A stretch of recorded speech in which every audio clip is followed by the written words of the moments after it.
एक समय की बात है, एक परिवार में दो लोग रहा करते थे, पति और पत्नी। उनके पास कोई संतान नहीं था, निसंतान थे बेचारे। भगवान से दुआ मांगते मांगते कई सालों में एक लड़के का जन्म होता है और माँ बाप अच्छी खुशी हंसी से उसकी सेवा करते हैं। बच्चे की 18 साल तक परवरिश करते हैं और अच्छी पढ़ाई लिखाई योग्य बनाकर बेटे को नौकरी में लगवा देते हैं। बेटा नौकर हो जाता है, 1 लाख रुपए प्रति माह की सैलरी हो जाती है। माँ बाप सोचते हैं बेटे की शादी कर देता हूँ ताकि बेटे की ज़िंदगी सेटल हो जाए और अपना जीवन यापन करने लगे अच्छी तरह से। माँ बाप ने बेटे की शादी कर देते हैं। जब बहू घर में आती है तो देखती है कि हमारे घर में 4 लोग हो गए हैं। हम पति पत्नी और हमारे सास ससुर 4 लोगों हो गए हैं। इसी तरह धीरे धीरे चलता गया 2-3 साल तक। बीच में बहू सास ससुर से ईर्ष्या करने लगी और उन्हें ताना मारने लगी, क्या किए हो हमारे लिए, क्या बनाए हो, जो कुछ किए हैं तो हमारे पति ने किए हैं, तुम लोग क्या किए हो हमारे लिए। कुछ ही सालों में भगवान उस बहू के 2 बेटे दे देते हैं। बहू बेटों की सेवा करती है और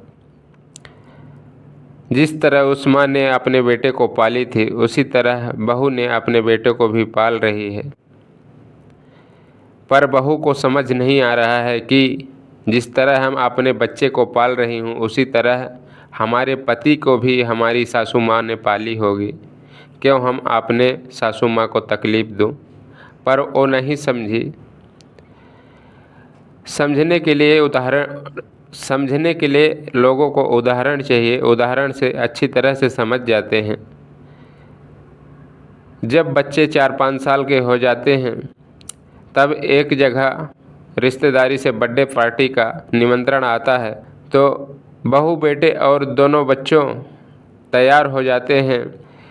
माँ और बाप को ना बेटे पूछ रहा है ना बहू पूछ रही है। वो 2 छोटे बच्चे ने अपनी माँ से पूछा, मम्मी हम लोग तो बर्थडे पार्टी में जा रहे हैं और दादा दादी को कोई नहीं पूछ रहे हो कि वो लोग क्या करेंगे।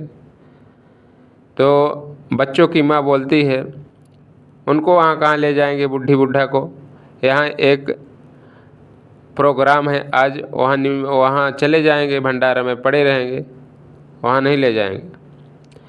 तभी बच्चा जाता है दादी दादा के पास और बोलने लगता है, ठीक है दादी दादा आप लोग यहीं भंडारा में रहना और मम्मी पापा हम सब जा रहे हैं वहाँ, हमारे मम्मी पापा नहीं ले जा रहे हैं आप लोगों को।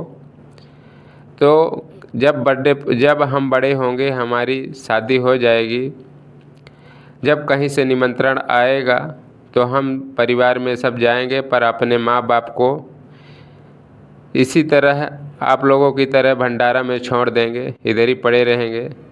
जो जैसा आपके साथ व्यवहार कर रहे हैं उसी तरह हम भी अपने माँ बाप के साथ व्यवहार करूँगा। तब माँ बाप सुनते हैं और बच्चे की बात पर ध्यान रखते हैं कि शायद हम अपने माँ बाप के साथ अच्छा व्यवहार करूं तो हमारे बच्चे भी अच्छा व्यवहार करेंगे। तभी बहू बेटे के आँख खुल जाते हैं और माँ बाप के चरणों में गिर जाते हैं, बोलते हैं हमें क्षमा करो। बेटे बहू माँ बाप के चरणों में गिर जाते हैं और बोलते हैं हमें क्षमा करो, हमारी नज़र बंद हो गई थी, हम समझ नहीं पा रहे थे, आपने खुशियों में डूबे हुए थे, आप लोगों को ध्यान नहीं रख पा रहे थे, पर हमारे बच्चों ने हमारी आंखें खोल दी। इसी तरह संसार के कई परिवार में हो रहा है कि माँ बाप को कोई जल्दी ख्याल नहीं रखता है, अपने राह भाव में पड़े रहते हैं। तो हमारी आप लोगों से प्रार्थना है कि शायद जो आप लोग अपने माँ बाप के साथ व्यवहार करोगे वही आपको आपके बच्चे ने व्यवहार करने वाले हैं तो आप अलर्ट हो जाइए, सतर्क हो जाइए। अपने माँ बाप को अच्छे से सेवा सत्कार करिए जितने दिन ज़िंदगी है उनकी, बाद में, ताकि हम लोग को भी इसी तरह का परिणाम मिले। धन्यवाद। हमारी कहानी कैसी लगी आप लोग कमेंट में बताना। अगले कहानी के साथ कल फिर मिलता हूँ, तब तक के लिए नमस्कार। जय हिंद, जय भारत, वंदे मातरम।